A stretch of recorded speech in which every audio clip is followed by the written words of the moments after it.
आप सभी का स्वागत है exceed nursing online coaching classes के अंदर। आज हम बात करने जा रहे हैं एंजाइटी न्यूरोसिस के बारे में। देखो, एंजाइटी न्यूरोसिस को जनरली दो भागों में डिवाइडेड किया गया है, जो जिनमें से पहला आता है जनरलाइज एंजाइटी डिसऑर्डर और दूसरा आता है पैनिक डिसऑर्डर। अगर हम इनके सिम्टम्स की बात करें तो देखो, पेल्पिटेशन का मतलब होता है धड़कन से रिलेटेड, और शॉर्टनेस ऑफ ब्रीथिंग, जो ब्रीथिंग पैटर्न होता है वो शॉर्ट हो जाता है। अगर शॉर्ट ब्रीथिंग होगी तो जो सांस लेने की जो स्पीड होती है वो बढ़ जाती है। इसके अलावा चोकिंग मूवमेंट होते हैं, डिजीनेस और फियर ऑफ डाइंग, मरने से डर लगता है। ये सिम्टम्स हमें एंजाइटी न्यूरोसिस के अंदर देखने को मिलते हैं। बात करते हैं जनरलाइज एंजाइटी डिसऑर्डर के बारे में। इसका शॉर्ट फॉर्म में हम जीएडी भी बोल सकते हैं इसको। देखो, जीएडी क्या होता है? इसमें जो पेशेंट एंजाइटी फील करता है वो किसी एक पार्टिकुलर स्टिमुलाई के अंडर में ही फील करता है। मतलब अगर किसी एक चीज़ से उसको डर लगता है तो जब भी वो चीज़ सामने आएगी या वो पार्टिकुलर स्टिमुलाई उसके सामने आएगी तब ऑटोमेटिकली उसको क्या होगा, जीएडी जनरलाइज एंजाइटी होने लगेगी। अगर हम उदाहरण की बात करें तो देखो, हमारे फैमिली के अंदर भी कुछ मेंबर ऐसे होते हैं जिनके सामने हम जाते हैं, जाने के बाद हम उनके सामने कुछ बोल नहीं पाते हैं। बहुत बार हम प्रिंसिपल के अंडर में भी अगर जाते हैं या प्रिंसिपल से मिलने जाते हैं स्कूल या कॉलेज के अंदर, तो हम उनके सामने चले तो जाते हैं पर उनके सामने कुछ बोल नहीं पाते हैं। उसका कारण क्या होता है? वो होती है एक generalise anxiety. Generalise anxiety disorder को जनरली न्यूरोटिक डिसऑर्डर के अंदर रखा गया है, क्योंकि पेशेंट ये जानता है कि इनके सामने जाने से किसी भी प्रकार का कोई डर नहीं है, पर फिर भी जब भी वो उनके सामने जाएगा, प्रिंसिपल के सामने जाएगा, ऑटोमेटिक एंजाइटी होने लगेगी।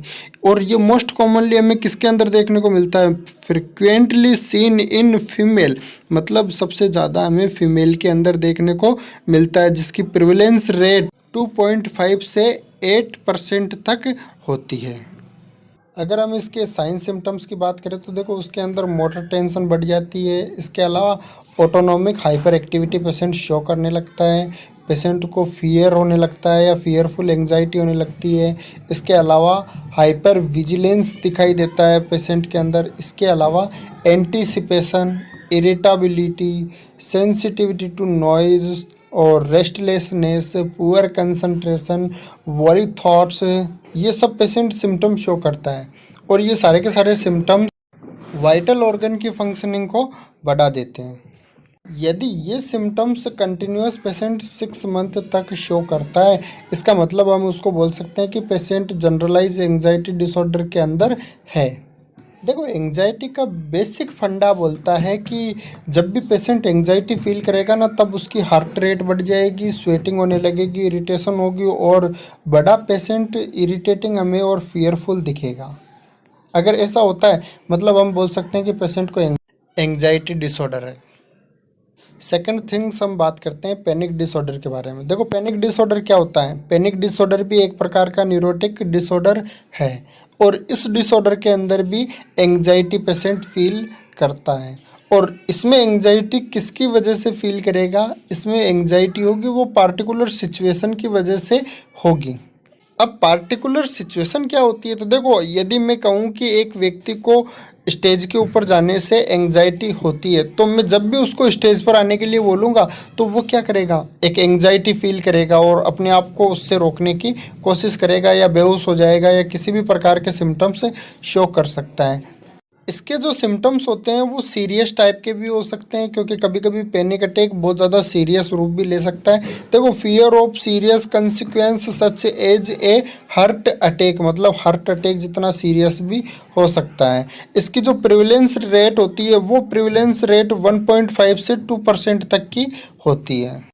पैनिक अटैक या पैनिक डिसऑर्डर हमें जनरली मेल की तुलना में फीमेल में सबसे ज़्यादा देखने को मिलेगा। क्लिनिकल फीचर की बात करें तो देखो, क्लिनिकल फीचर के अंदर पेशेंट को शॉर्टनेस ऑफ ब्रीथिंग देखने को मिलेगी, मतलब सांस छोटी लेगा, और छोटी सांस लेगा तो ट्रैकिपनिया में पेशेंट के अंदर देखने को मिलेगा, जो नॉर्मल रेस्पायरेशन से रेस्पायरेशन उसका बड़ा होगा। इसके अलावा स्मूथ रिंग सेंसेशन हमें देखने को मिलेगा पूरी बॉडी के अंदर।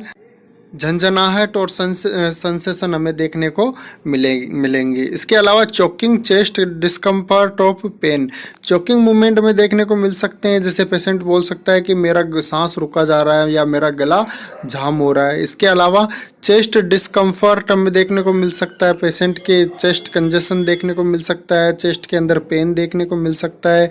इसके अलावा पेल्पिटेशन हमें देखने को या हाइपर पेल्पिटेशन, पेल्पिटेशन का मतलब हृदय धड़कन का बढ़ जाना। इसके अलावा स्वेटिंग, डिजीनेस, अनस्टेडी फीलिंग और फेंटनेस ये हमें देखने को मिल सकते हैं। इसके अलावा पेशेंट नोजिया और एब्डोमिनल डिस्कम्फर्ट भी शो कर सकता है। नंबनेस और टिंगलिंग मूवमेंट मतलब हाथों में कपकपी और बॉडी के अंदर सेंसेशन जैसी कंप्लेन भी कर सकता है। फ्लैशेस एंड चिल्स, सर्दी लगने से रिलेटेड भी कंप्लेन कर सकता है। ट्रेम्बलिंग और शेकिंग मूवमेंट जैसी कपकपी भी शो कर सकता है। और generally patient fear of dying ये सबसे ज़्यादा शो करता है, पेशेंट उसको मरने से रिलेटेड डर लगेगा। इसके अलावा fear of going crazy and doing something uncontrol, patient ये सोचेगा, ये बोलेगा कि मैं कुछ नहीं कर पा रहा हूँ, मेरे कंट्रोल में कुछ नहीं है, सब मेरे से करवाया जा रहा है। अगर हम पेशेंट की फार्माकोथेरेपी के बारे में बात करें या ड्रग थेरेपी की बात करें तो हम पेशेंट को जनरली बेंजोडाइजापिन प्रोवाइड कर सकते हैं, जिसके सब डेरिवेटिव या ट्रेड नेम से हमें एल्प्राजोलाम या क्लोनाजापाम के नाम से भी मिल सकती है मार्केट में। इसके अलावा एंटी डिप्रेसेंट भी हम पेशेंट को देकर पेशेंट की एंग्जाइटी को कम कर सकते हैं। और इसके अंदर बीटा ब्लॉकर का रोल भी बहुत अच्छा होता है ये भी, और बीटा ब्लॉकर के द्वारा भी हम एंग्जाइटी को रोक सकते हैं। इसके अंदर प्रोपेनालोल मेडिकेशन आती है और ट्रेड नेम के नाम, अगर ट्रेड नेम से हम लेना चाहें तो बीटा के TR40 के नाम से मार्केट में अवेलेबल हो जाती है।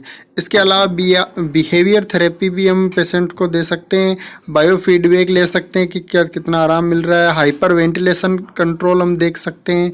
अदर साइकोथेरेपीज होती है वो भी इसके लिए बेनिफिशियल। पेशेंट को हम योगा करा के, प्राणायाम करवा के और वैसे भी हम उसको रिकवर कर सकते हैं। इसके अलावा सबसे ज़्यादा रोल होता है वो सपोर्टिव थेरेपी का भी होता है। अगर हम पेशेंट को सपोर्टिव थेरेपी देते हैं तो पेशेंट के अंदर भी स्पिरिचुअलिटी डेवलप होती है और पेशेंट जिन चीज़ों को नहीं कर पा रहा है उन चीज़ों को भी ईजिली करने की एबिलिटी बना लेता है।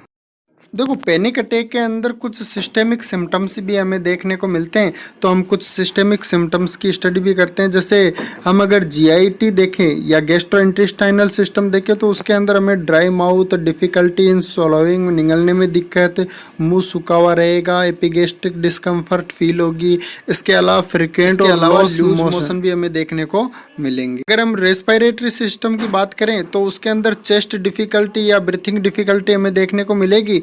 और अगर हम कार्डियोवास्कुलर सिस्टम की बात करें तो देखो इसके अंदर हमें पेल्पिटेशन या हृदय रेट का अप एंड डाउन मिलेगा, जैसे कि बढ़ गई है या कम हो गई है, ऐसी कंडीशन मिलेगी। यदि हम जेनाइटो यूरिनरी सिस्टम की बात करें तो देखो इसके अंदर हमें मिक्चुरेशन अर्जेंसी होगी या अर्ग होगा, बार बार में हमें महसूस होगा कि हमें यूरिन लग रहा है। इसके अलावा मेंस्ट्रुअल डिस्कम्फर्ट होगा और एमनोरिया हम देखने को मिलेगा। अगर न्यूरोमस्कुलर सिस्टम की बात करें तो ट्रिमर या कपकपी हमें देखने को मिलेगा। इसके अलावा प्रिकलिंग सेंसेशन भी हमें देखने को मिलेंगे।